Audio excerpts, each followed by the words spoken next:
Welcome back to our channel. Today we dive into a momentous occasion that shook the world. Funeral of the infamous Colombian drug lord, Pablo Escobar. On that fateful day, a somber atmosphere engulfed Medellín as thousands gathered to witness the final chapter in Escobar's controversial life. Emotions ran high as Escobar's casket, draped in flowers, made its way through the streets. Heavy security surrounded the event, reflecting the magnitude of his legacy and the fear he had instilled. Join us as we unravel the extraordinary events that unfolded during Pablo Escobar's funeral, revealing a captivating glimpse into a dark chapter of history. Escobar Gaviria, a name that strikes both fear and fascination, was a man whose life story reads like a Hollywood thriller. This Colombian drug lord, narcoterrorist, and even politician left an indelible mark on the world. Known as the King of Cocaine, Escobar rose from humble beginnings to become the wealthiest criminal in history.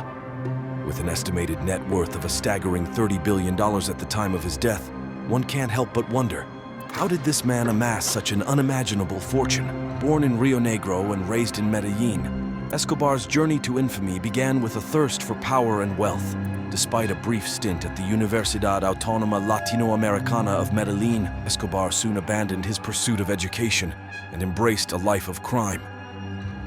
He dabbled in various illicit activities, from selling illegal cigarettes to peddling fake lottery tickets. However, it was his involvement in motor vehicle theft and kidnapping truly marked the start of his criminal ascent. In 1976, Escobar founded the notorious Medellín cartel, a ruthless organization that dominated the cocaine trade. Cartel revolutionized the drug smuggling industry, establishing intricate routes from Peru, Bolivia, and Ecuador, all the way to the United States. Escobar's strategic infiltration into the U.S. market catapulted the demand for cocaine to unprecedented levels.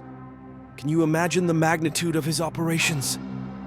Escobar's monthly shipments alone amounted to a jaw-dropping 70 to 80 tons of cocaine. It's no wonder he quickly became one of the wealthiest individuals on the planet. Yet with great power comes great opposition.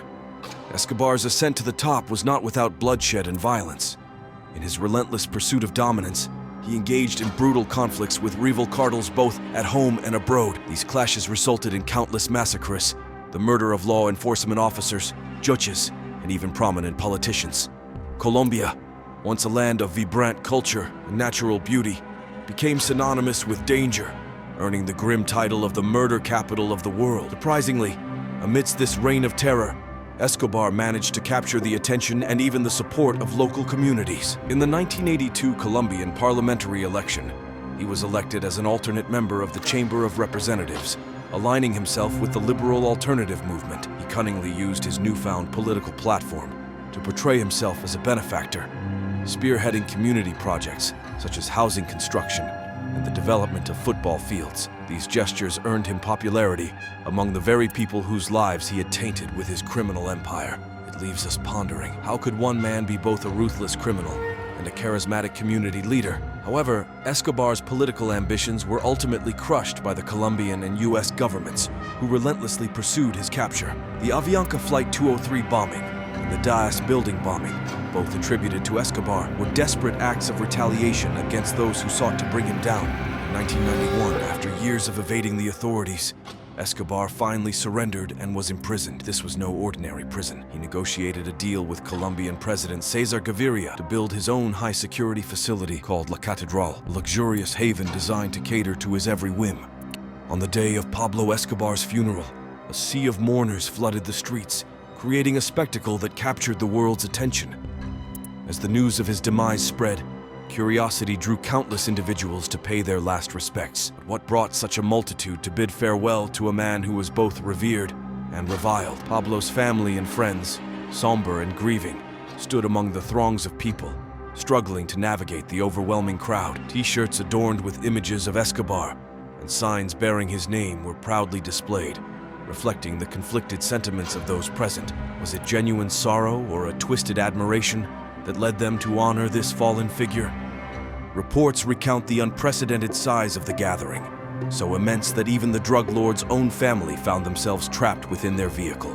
Unable to make their way to the funeral, they were forced to turn back, missing the final farewell to their notorious patriarch. In that moment, one can't help but wonder what emotions must have gripped his loved ones as they were denied the opportunity to bid him a proper goodbye. As Escobar's body was transported to a local morgue in Medellín, the weight of his death bore heavily upon his family and friends. While they grappled with their personal grief, they also had to contend with the relentless media spotlight that intensified the aftermath of his demise. The world watched with rapt attention, magnifying the impact on those closest to him. How does one mourn when surrounded by such scrutiny and fear? 2 days later, the funeral took place at the Monte Sacro cemetery. Thousands gathered to say their last goodbyes. The authorities attempted to maintain order, but the collective anger and sorrow of the mourners proved indomitable. The struggle to control the crowd was futile, and they surged forward, determined to pay their respects. Amidst the chaos, the burial proceeded with urgency, leaving the priest unable to utter the customary prayers. How can one find solace in a ceremony tainted by tumult and unrest? For Escobar's family, this day marked the beginning of a new nightmare. Faced with the constant fear of their enemies, pressure from the government, and accusations from relentless reporters, navigated a treacherous path. The son of Escobar,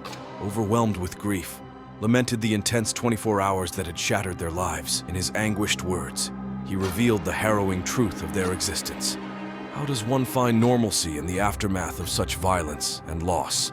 Colombia, a country forever linked to the legend of Pablo Escobar, grapples with conflicting opinions about his legacy. Some see him as a modern-day Robin Hood, championing the marginalized and oppressed, while others condemn him as a violent drug dealer, staining their nation's reputation. The impact of Escobar's deeds continues to reverberate, leaving Colombians divided. Should he be remembered as a folk hero or a horrifying chapter in their history? As we reflect on the lingering attention surrounding Pablo Escobar, we ponder its validity. Does this man, whose name still evokes fascination and debate, truly deserve the prominence he holds today? We invite you to share your thoughts in the comments, for the tale of Pablo Escobar has left an indelible mark on the world, forever challenging our perceptions of justice, power, and the human condition. Thanks for watching.